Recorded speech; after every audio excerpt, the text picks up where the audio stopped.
The Cleveland Browns have had quarterbacks come and go, draft busts, temporary fixes, promising starts that fizzled into mediocrity.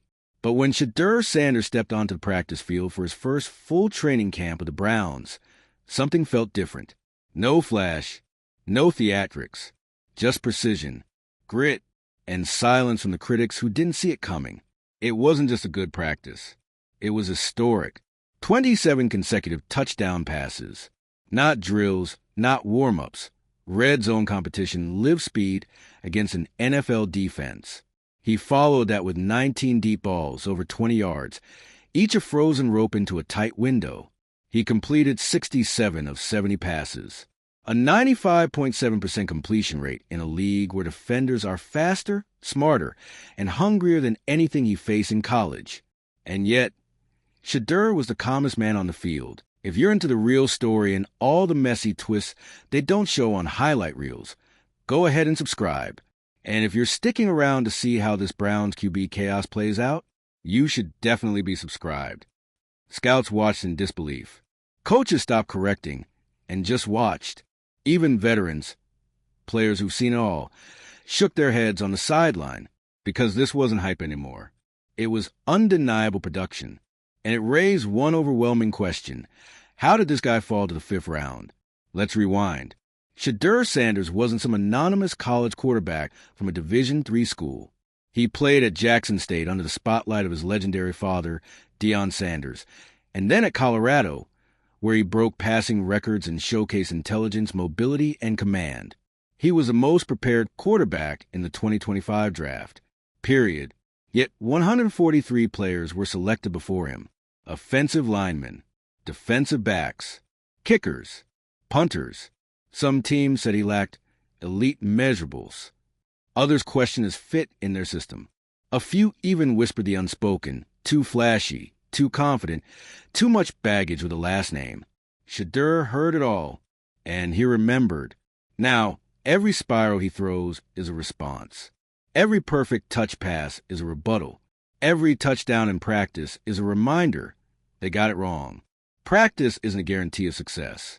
But some performances are too perfect to ignore. After Sanders' historic session, head coach Kevin Stefanski reportedly delayed his scheduled press conference, not to avoid the media, but to spend more time reviewing the film, rewatching the throws, zooming in on the footwork, listening to the protection calls. It wasn't just what Shedeur did. It was how he did it. He checked out of blitzes. He chained protections at the line. He hit 3rd and 4th reads. His eyes moved defenders. His passes anticipated cuts before receivers broke. That level of control, at this level of speed, simply doesn't happen for rookies. Inside the building, the tone shifted. Quiet conversations turned serious. This wasn't a backup. This wasn't a long-term project. This was a quarterback ready now. NFL locker rooms are blunt ecosystems. Rookies earn nothing. Respect is currency, and it's not handed out on draft night. It's bought through performance and presence. And Shedeur, he bought a lot of respect fast. Joe Flacco, a former Super Bowl MVP, pulled him aside after practice. "I've seen a lot of quarterbacks come through this league," he told him. "You're built for this." Offensive linemen started speaking differently in meetings. Receivers requested more reps with Sanders in post-practice work. Even the defensive players began testing him harder, not out of spite, but because they saw the potential. He was pushing them. They wanted to return the favor. Leadership isn't about volume. It's about command. And within 2 weeks, Shedeur Sanders commanded the huddle like he'd been in it for 10 years. Word travels fast in the NFL. After news broke of Shedeur's practice domination, phones started ringing. One call from the Indianapolis Colts offered a package of picks. Another from a quarterback-needy team hinted at swapping a starting lineman and draft capital. But the Browns didn't flinch. They made one thing clear. Shedeur Sanders isn't available. Not as trade bait. Not as a backup. He's the plan. Behind closed doors, the Browns front office discussed restructuring the quarterback room, moving on from veterans who, while capable, didn't offer the future Sanders did. They discussed reallocating resources, rebuilding the offense around his skill set, making the team faster, smarter, more explosive, because now they had a quarterback who could maximize it all. For decades, the NFL has followed a pattern. High draft pick equals investment. Late round pick equals bench time. Clipboard duty, special teams reps if you're lucky. But Shedeur shattered that script. He forced the Browns to evaluate talent based on results, not resume. Based on command, not combine. Based on what's unfolding on the field, not what was expected on draft night. It's a reminder that the draft is not destiny. Some quarterbacks are built in labs. Shedeur Sanders was built in fire, under pressure, under cameras, under a legacy. And he never blinked. What happens next? Shedeur still has to prove it in games. He knows that. Everyone in the building knows that. But the margin for error has shifted. He doesn't need to be perfect. He just needs to keep being himself. The staff is already designing packages for him. Red zone sets, 2-minute drills, situational reps. Some within the organization want him to start week 1. Others urge patience. But the direction is clear. This isn't about if anymore. It's about when. And when that moment comes, when Shedeur walks onto the field in a regular season game, he'll carry with him more than a playbook.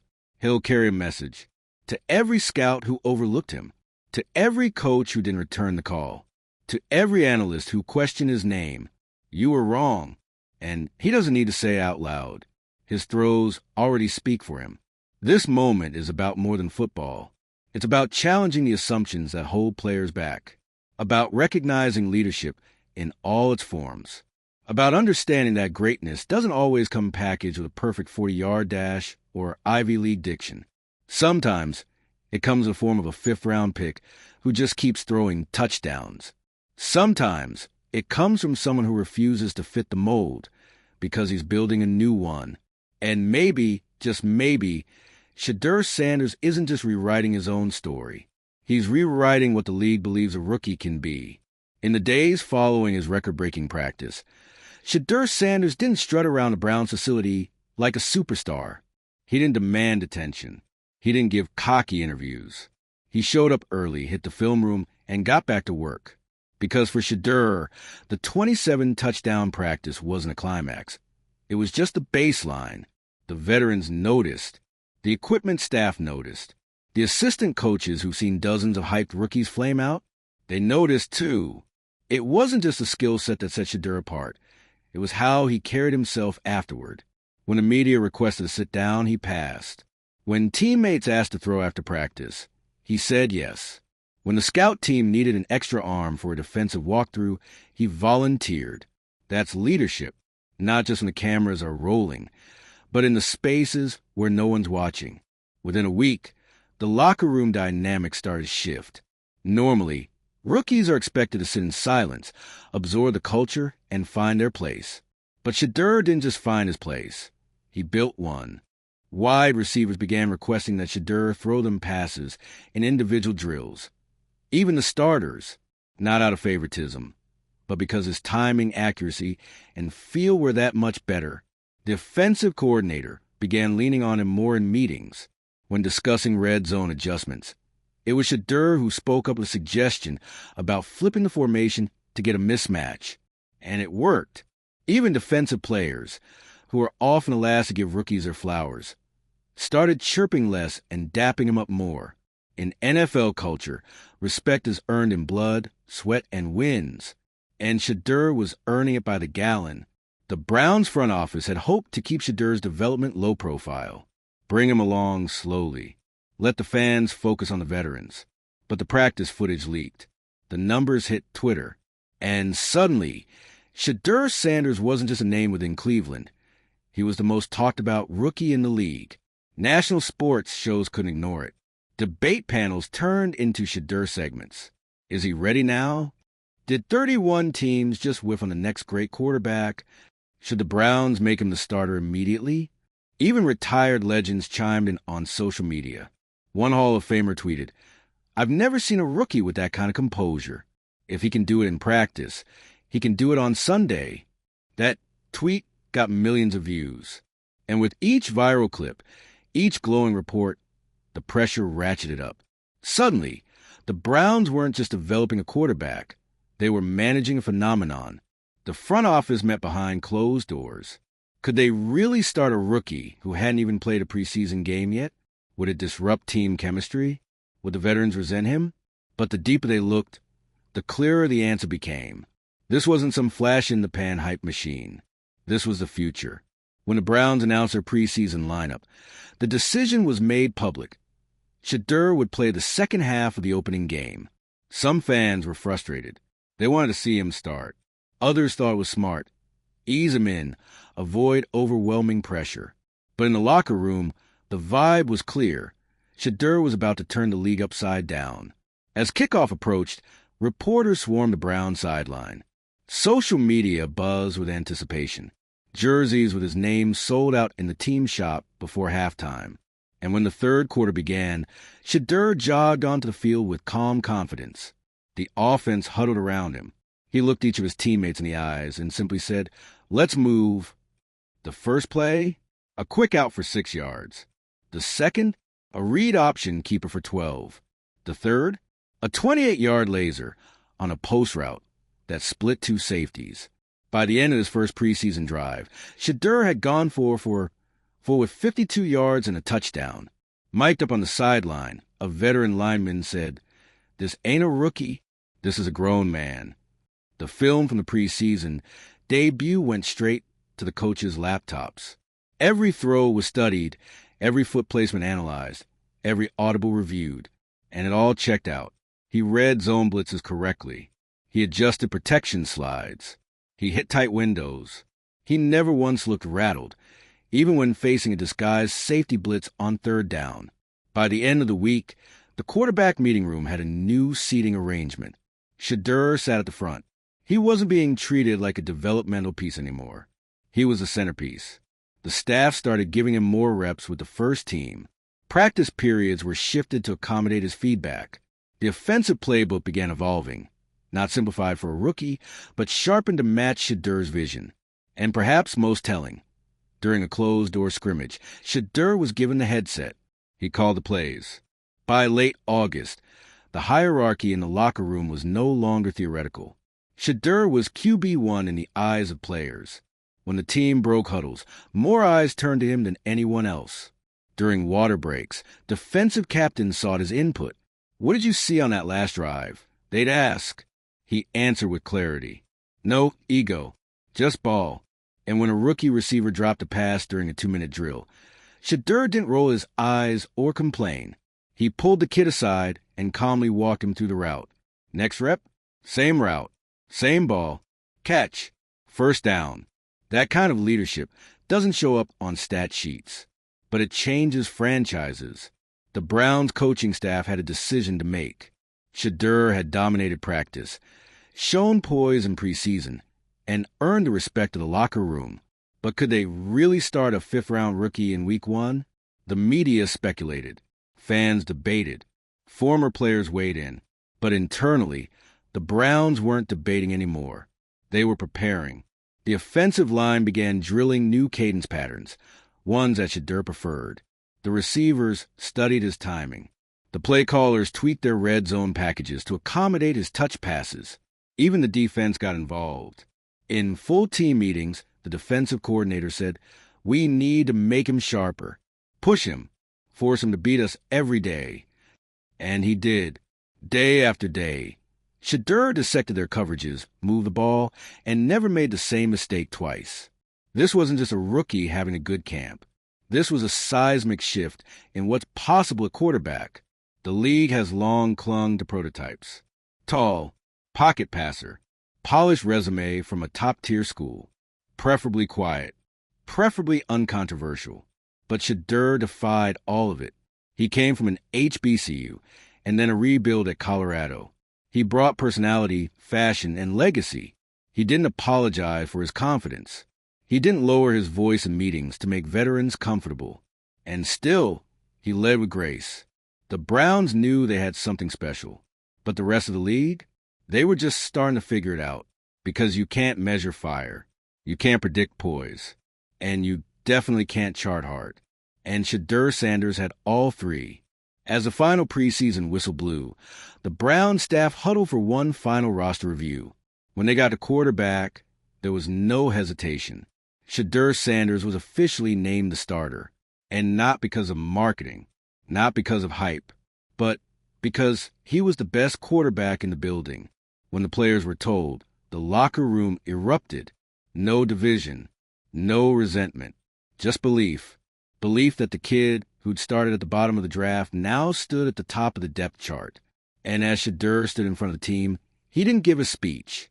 He simply said, "We got work to do." Because for all the records, all the moments, and all the praise, he knew the real season hadn't even started yet. And Shedeur Sanders is just getting started. Shedeur Sanders walked into week one with the weight of expectations heavier than most veterans ever face. A fifth-round pick who'd already broken records, sold out stadiums, and stirred cultural conversation before his first NFL regular season snap. He wasn't just a rookie quarterback. He was a symbol of change, of defiance, of readiness. And for all the talk swirling around his name, none of it mattered as much as what would happen when the whistle blew. The clock started, and the defense across the line no longer cared about hype or headlines. They just wanted to hit him. The Browns coaching staff opened the game with a conservative script. Short throws, quick reads, easy completions. The goal was to ease Shedeur into rhythm, avoid early mistakes, and let the defense carry the early burden. But Shedeur had other plans. From the first drive, it was obvious he wasn't looking to play it safe. He dropped back on the second play and zipped the ball 22 yards on a deep out, an NFL throw with NFL velocity. His timing was pristine. The receiver didn't even break stride. The sideline erupted. By the third drive, Shedeur was calling checks up the line, reading blitz packages, and changing protections with the kind of confidence normally reserved for 10-year vets. And when the opposing team sent an all-out blitz on third and long, Shedeur stood tall in the pocket, absorbed a hit, and delivered a laser over the middle for a first down. That moment, more than the touchdowns or the stats, was when the locker room truly knew, this guy's different. The buzz spread instantly. Veterans on the sideline began rallying around him. Coaches who once whispered about easing him and started discussing expanding the playbook mid-game. The offensive coordinator, originally hesitant to lean too hard on the rookie's arm, scrapped half the script by halftime. "Let him go," he told the quarterback's coach. "He's ready." In the locker room at halftime, Shedeur didn't talk like a rookie. He spoke like a leader. He pointed out coverages he recognized, called for tempo in the second half, gave encouragement to the offensive line. And when the receivers coach asked if he was seeing the cornerback rotations, Shedeur smiled and said, "I already tagged the next one. Watch." He was right. On the opening drive of the third quarter, Shedeur recognized the disguised cover two, adjusted the route pre-snap, and hit his receiver in stride for a 47-yard gain. 2 plays later, he ran a perfect RPO, faked a handoff, froze a linebacker, and found the tight end leaking into the flat for a touchdown. The stadium lost its mind. Reporters watching from the press box scrambled to rewrite their halftime stories. The tone had shifted. It was no longer promising rookie finds early success. It was rookie QB dominates debut. And outside of the stadium, social media exploded. Clips of his throws, slow-motion replays of his pocket awareness, fans declaring that the Browns had found the one. But Shedeur wasn't caught up in any of it. As the game wore on and the score tightened, his focus sharpened. With under 4 minutes left and the Browns up by just a field goal, he took the field one last time. Most coaches would run the ball, bleed the clock, force the opponent to use timeouts. But Shedeur read the defense creeping up to stop the run and waved off the play call. He checked into a pass. A slant with a hitch on the backside if the safety bit. The safety bit. Shedeur hit the hitch with perfect timing. The receiver turned, juked the defender, and picked up 18 yards. First down. Game over. He jogged to the sideline calmly, removed his helmet, and dapped up every lineman. Then he found a quarterback coach, pointed to a small note scribbled in the margins of his wristband, and said, "That check? That's the one we repped in July." Even the coach had to grin. By the time the final whistle blew, Shedeur's stat line read like something from a movie. 24 completions on 28 attempts, 301 yards, 3 touchdowns, no turnovers, and a game-winning drive. But it was more than numbers. It was the manner in which he played, the decision-making, the accuracy, the leadership. That left everyone talking. The locker room after the win was raucous. But amid the shouting and celebration, Shedeur sat quietly at his locker, taping notes into his binder, observing, processing, preparing for week 2. Because to him, the debut wasn't coronation. It was confirmation. Confirmation that he belonged. And the NFL took notice. In the days that followed, the media tried to spin the narrative in all directions. Was it a fluke? Was the opposing defense just unprepared? But those inside the league knew better. Scouts from other teams who had passed on him began requesting internal reviews of their draft boards. Quarterback coaches watched the film again and again, dissecting each throw, trying to find the flaw. Some couldn't believe they had overlooked him. Others privately admitted they had seen the talent, but didn't want to take the PR risk of drafting Shedeur Sanders' son. It wasn't just about talent.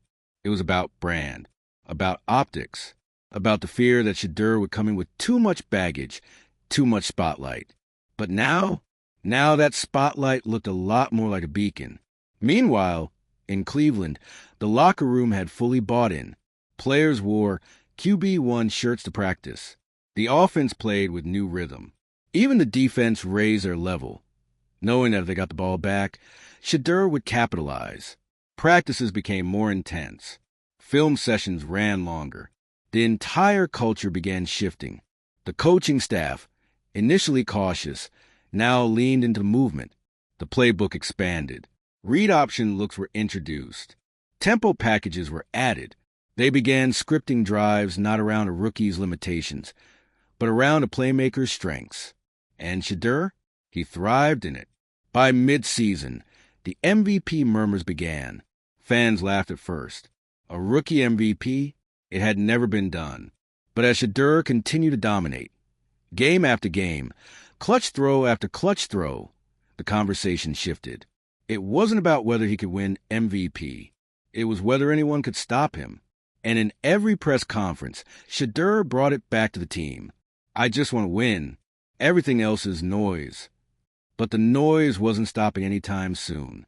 Because Shedeur Sanders wasn't just changing a team. He was changing the league. And the league, finally, had no choice but to listen.